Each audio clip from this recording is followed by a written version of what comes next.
Y la lectura que leímos, y les voy a pedir que la tengamos ahí presente, que no la vayamos a perder de vista, porque vamos a analizar estos versículos que si digamos damos una lectura muy superficial, pareciera que no se logra entender mucho de cómo Jesús responde a este personaje.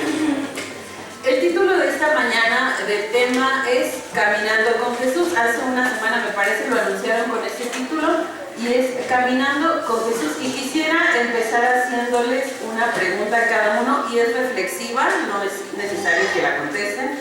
¿Cuántos en esta mañana tenemos hasta este momento la certeza de que estamos caminando con Jesús?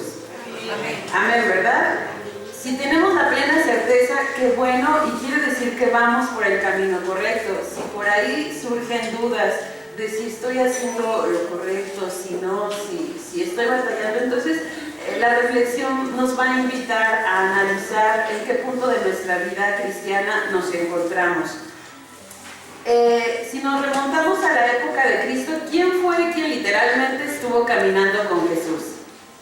¿Quiénes fueron?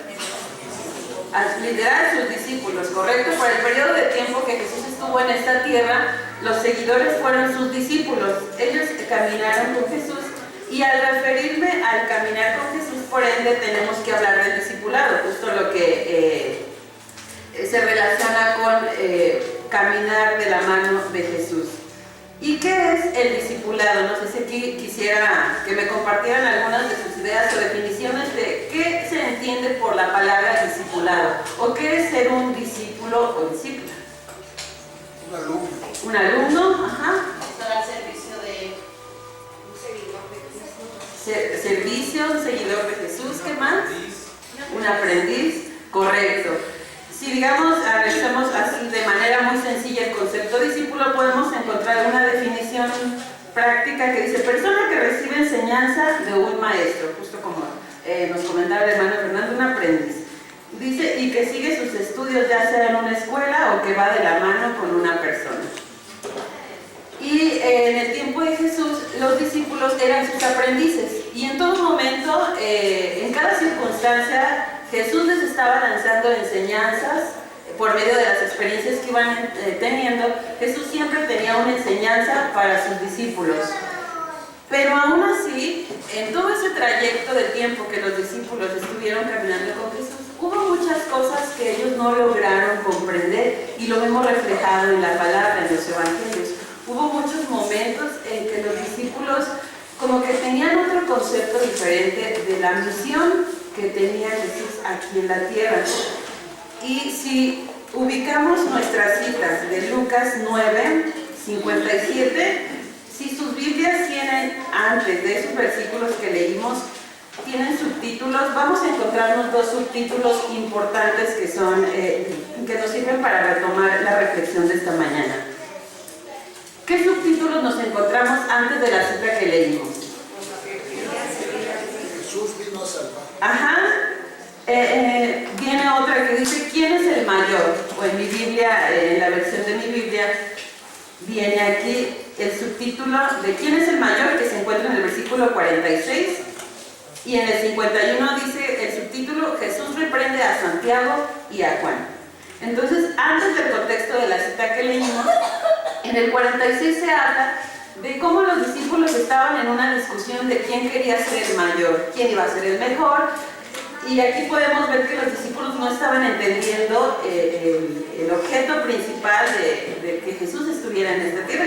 Ellos estaban peleando por un puesto importante, y ahí Jesús les da una enseñanza de humildad. ¿Qué les responde? Y ahí lo podemos ver en el 48. ¿Qué es lo que dice? Y les dijo, el que reciba a este niño en mi nombre, me recibe a mí, y el que me recibe a mí, recibe al que me envió, porque el que sea el menor entre vosotros será el que el mayor. Y les da una lección de humildad, una enseñanza a sus discípulos, a sus aprendices.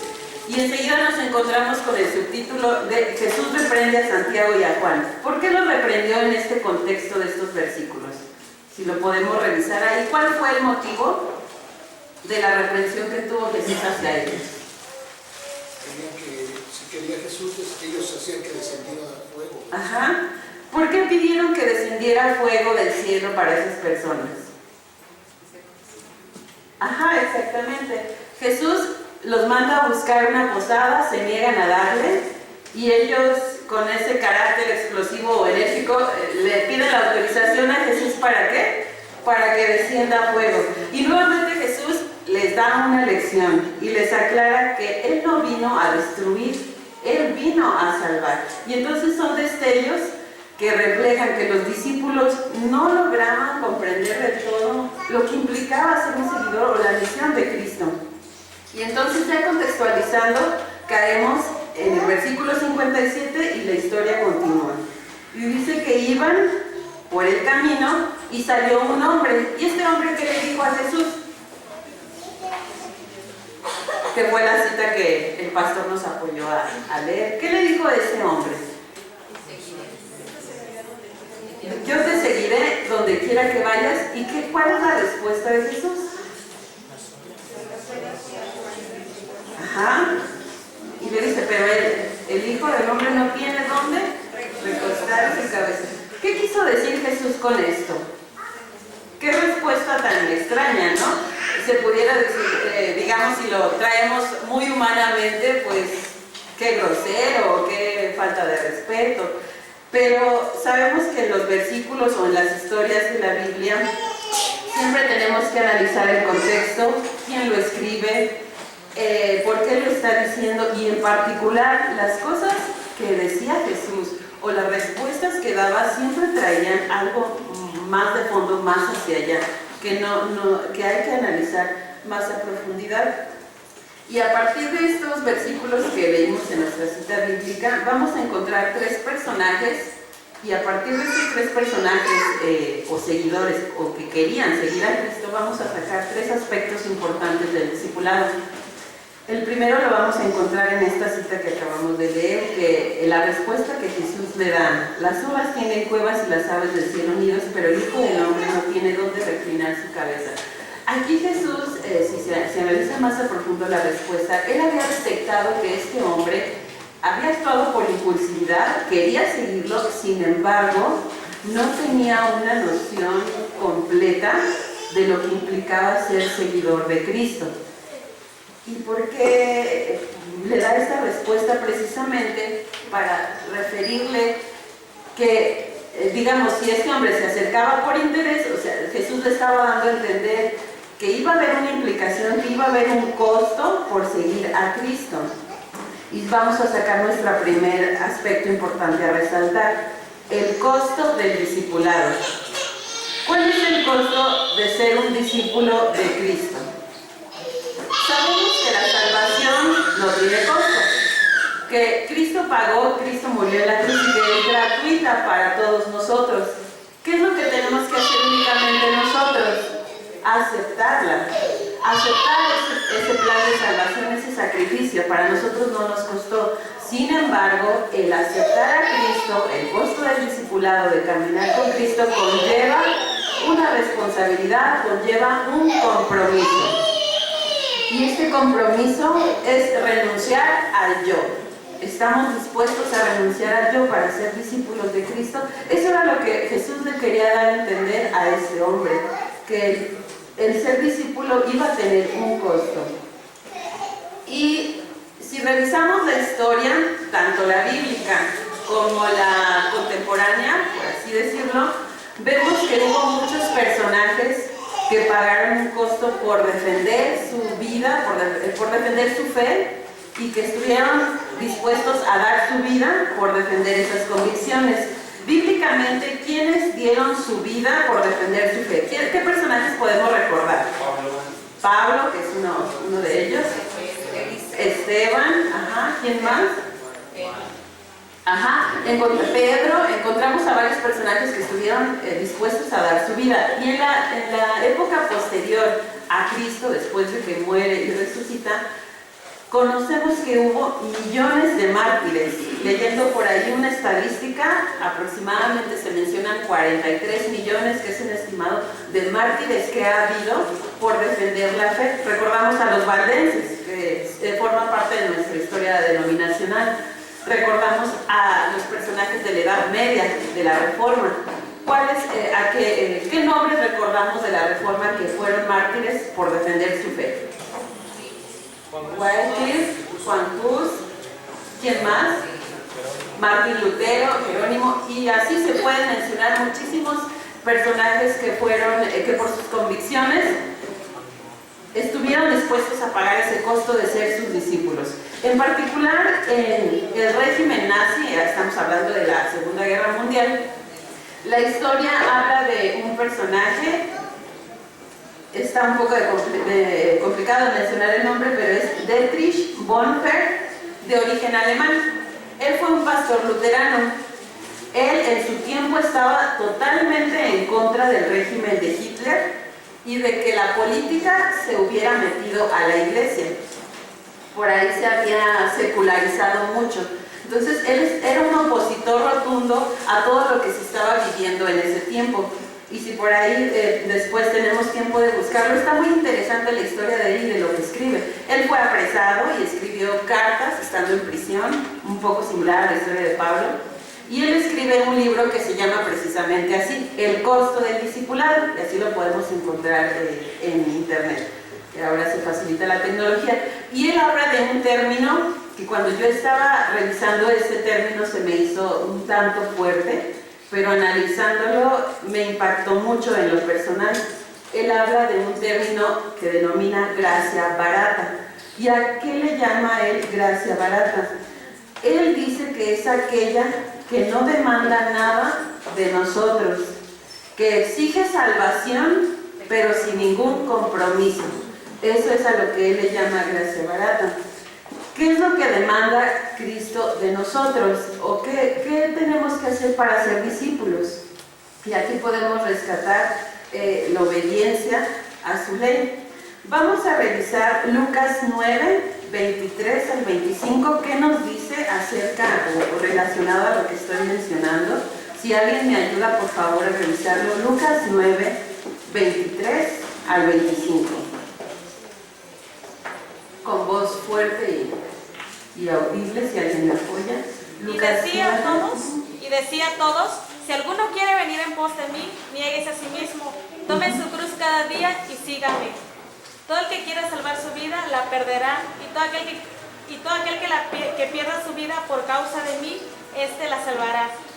Pues, ¿qué aprovecha el hombre si gana todo el mundo y destruye o se pierde a sí mismo? Gracias, hermano. Entonces, ¿qué es lo que nos debe de costar? ¿Cuál será el costo del discipulado? Número 1, negarse a sí mismo. ¿Sí? Dejar nuestro yo, dejar nuestros deseos, nuestros hábitos, mis gustos personales, terrenales, es negarme totalmente a mí mismo y estar dispuesto a ponerme en las manos de Dios. El orden de nuestras prioridades tendría que cambiar entonces. Ese sería el primer punto a resaltar, el costo del discipulado, negarme a mí mismo y seguir a Cristo. Al considerar el costo del discipulado, mencionábamos que para nosotros es gratis, es un regalo, pero ¿cuánto costó? ¿Tenemos noción de cuánto costó el regalo de la salvación? Al revisarlo, en primer lugar, viendo a Jesús, a Él le costó dejar su trono en el cielo. Él estuvo dispuesto a venir a la tierra, dejar sus comodidades para venir a un mundo de pecado. Le costó la unidad de su Padre, porque sabemos que estaban en unión el Espíritu Santo, Cristo y Dios, eran uno. Le costó dejar la unidad, su familia. Le costó en la tierra burlas, humillaciones, intentos de muerte y al final la muerte en sí misma. Le costó su propia vida. Entonces, es un regalo para nosotros, pero tuvo un costo, y un costo muy, muy alto. ¿Qué estamos dispuestos nosotros a dejar por seguir a Cristo? ¿Estamos dispuestos a renunciar a nuestro propio yo, a nuestros propios deseos para seguir a Cristo? Mantengamos la reflexión en nuestra mente. Y la historia continúa. Si seguimos en Lucas 9 y retomamos el versículo 59. Y si alguien me apoya a leer el 59 y el 60, por favor.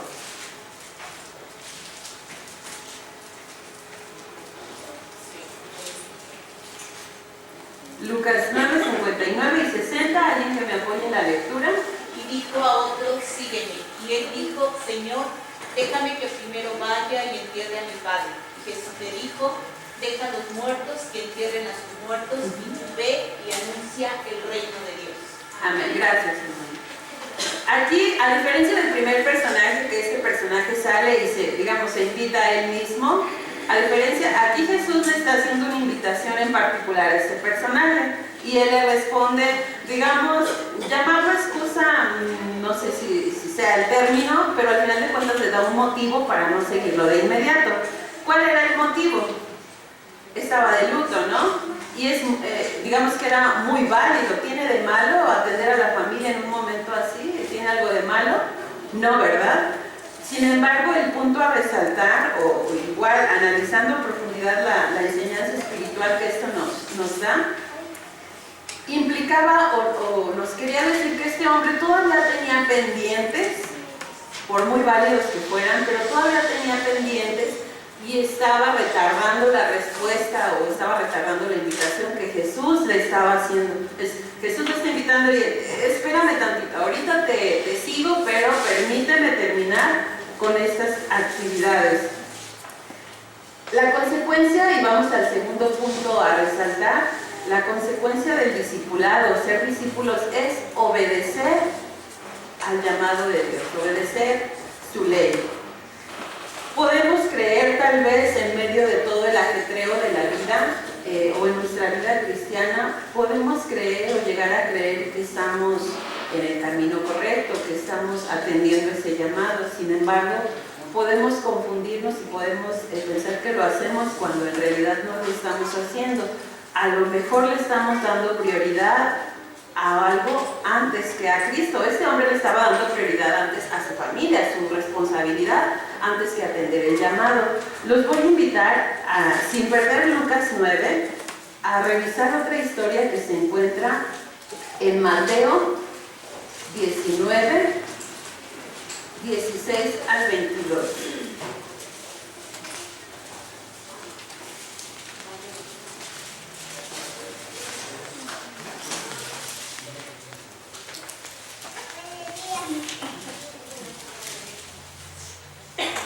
Y aquí es una historia muy conocida. ¿Qué historia es esta? La del joven rico. Ya la hemos escuchado, los niños la escuchan en su departamento, a lo mejor ya la hemos escuchado anteriormente y vamos a revisarla de manera breve. Dice que el versículo 16 dice, un joven se acercó a Jesús y le preguntó, Maestro bueno, ¿qué bien haré para heredar la vida eterna? Jesús respondió, ¿por qué me preguntas acerca de lo que es bueno? Solo uno bueno es. Si quieres entrar en la vida, guarda los mandamientos. Él le preguntó, ¿cuáles? Jesús respondió, no matarás, no cometerás adulterio, no hurtarás, no dirás falso testimonio, honra a tu padre y a tu madre y amarás a tu prójimo como a ti mismo. El joven contestó, todo esto lo he guardado, ¿qué más me falta?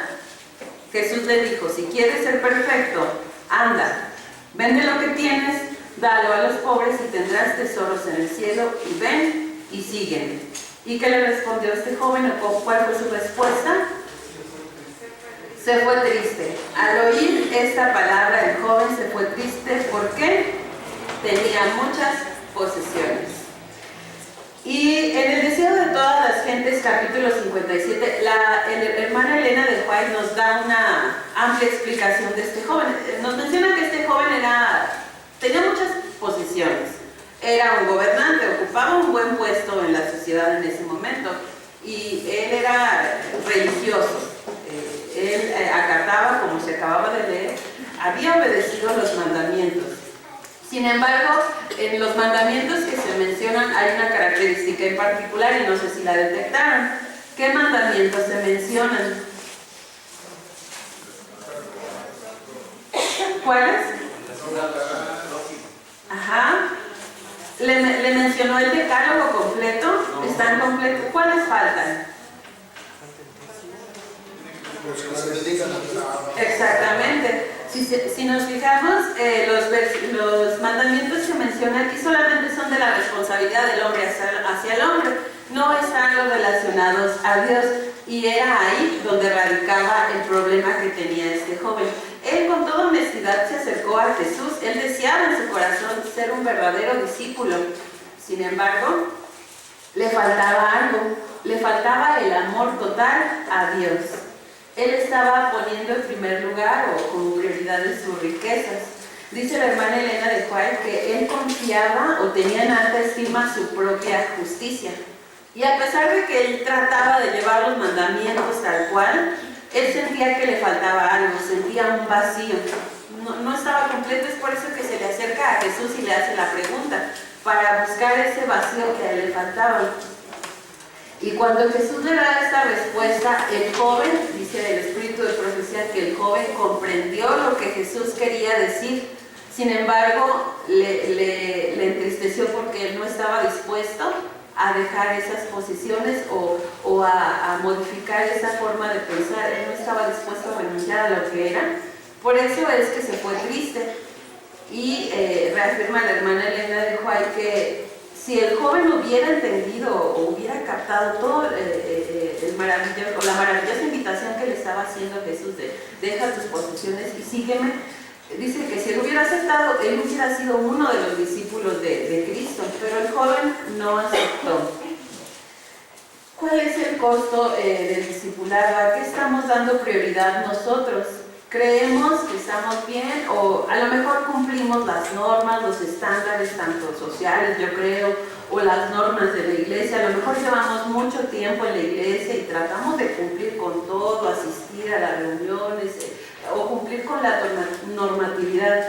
La reflexión sería, estamos cumpliendo, pero tenemos el amor de Dios en nuestro corazón, y también es la segunda reflexión de esta mañana.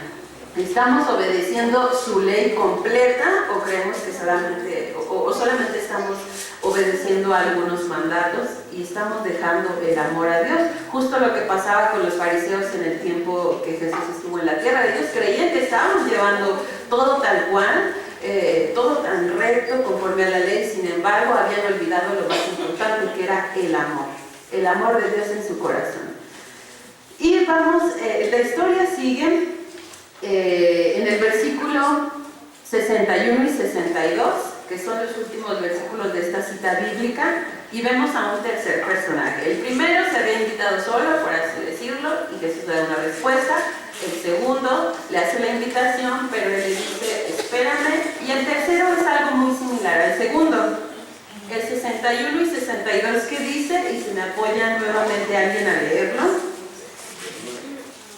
con voz fuerte y audible.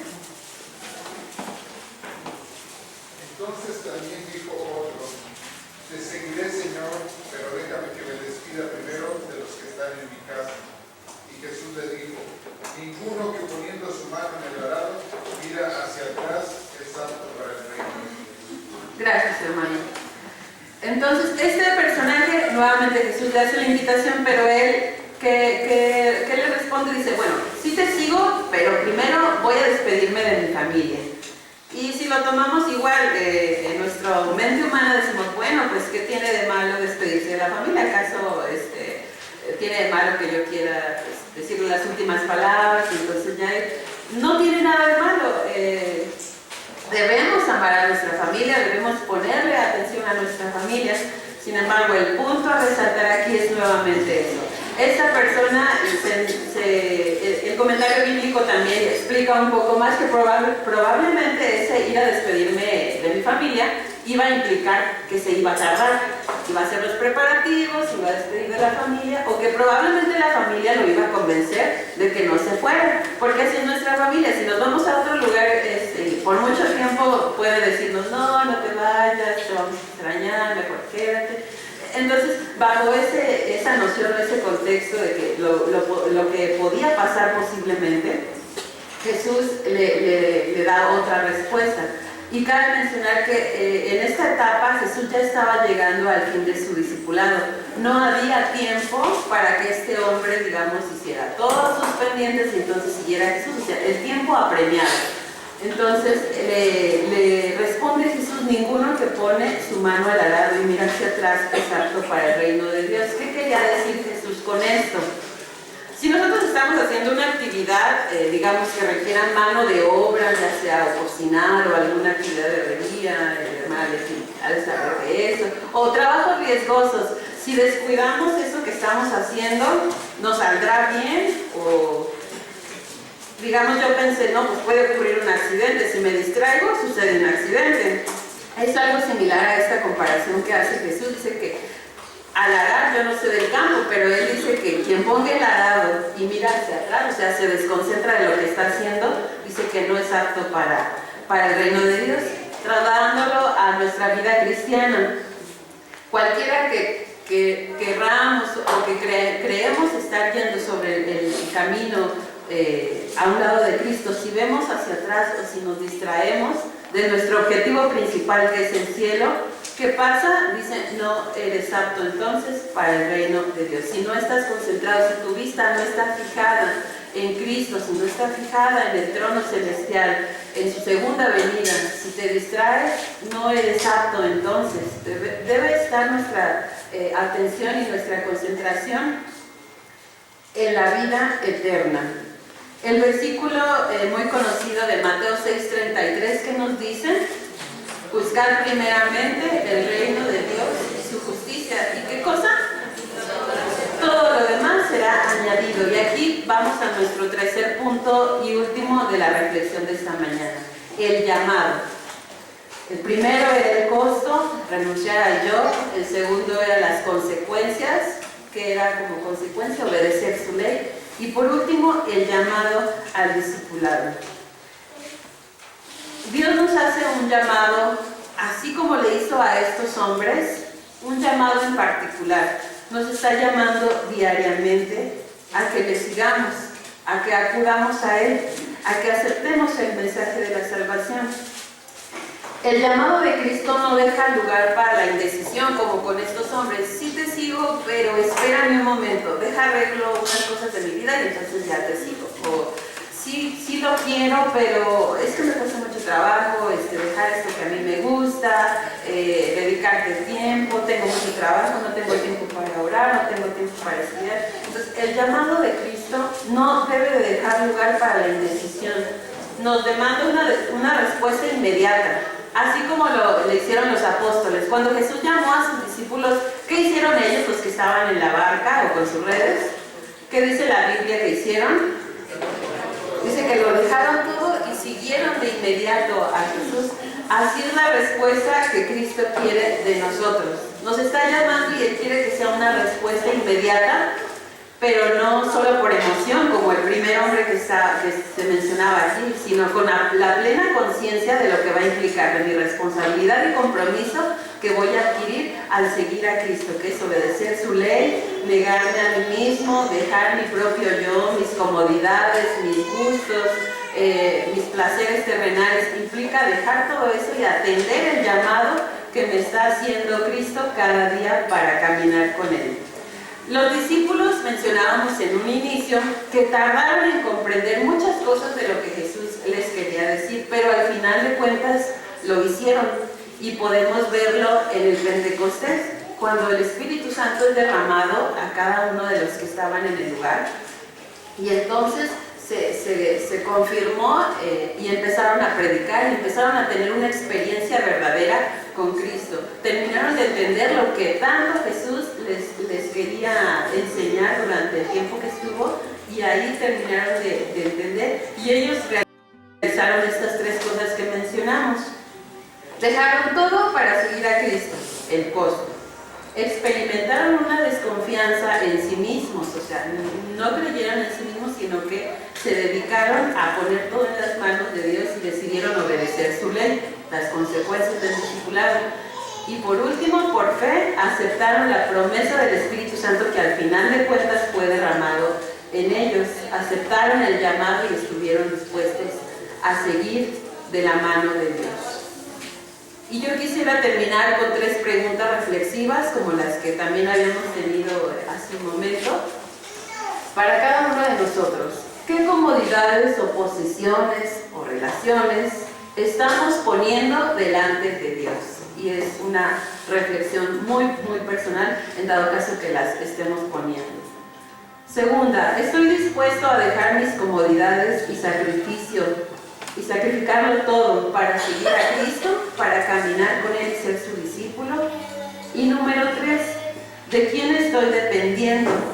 ¿De mi propia suficiencia o de Dios? Por último, los voy a invitar a que busquen Apocalipsis 3:20, que es un llamado en particular. Si con esta historia de estos personajes hemos detectado a lo mejor en qué punto nos encontramos y a lo mejor decimos, bueno, el punto en el que estoy no es muy grato, Cristo siempre nos hace un llamado, siempre nos da el mensaje de esperanza, siempre nos da el mensaje de que aquí estoy, siempre estoy para ti. Apocalipsis 3:20, le voy a pedir, pastor, si me apoya en buscarlo, por favor, y leerlo. Apocalipsis 3:20, y es el llamado que Dios nos hace. Dice: yo estoy a la puerta y llamo. Si alguno oye mi voz y abre la puerta, entraré a él y cenaré con él y él conmigo. Amén. Y es el llamado en esta mañana, hermanos. Que nuestra oración sea aceptar a Cristo en nuestro corazón, aceptar el llamado, ser sus discípulos y caminar al lado de Él, de aquí en adelante, que continuemos caminando del lado de Cristo hasta que Él venga. Y necesitamos orar para eso. Sin oración podemos tener muchos deseos de seguir a Cristo, pero no va a suceder nada. Entonces, que sea constante nuestra oración para que podamos tener una vida recta y caminar siempre de la mano de Jesús. Que Dios les bendiga. Amén.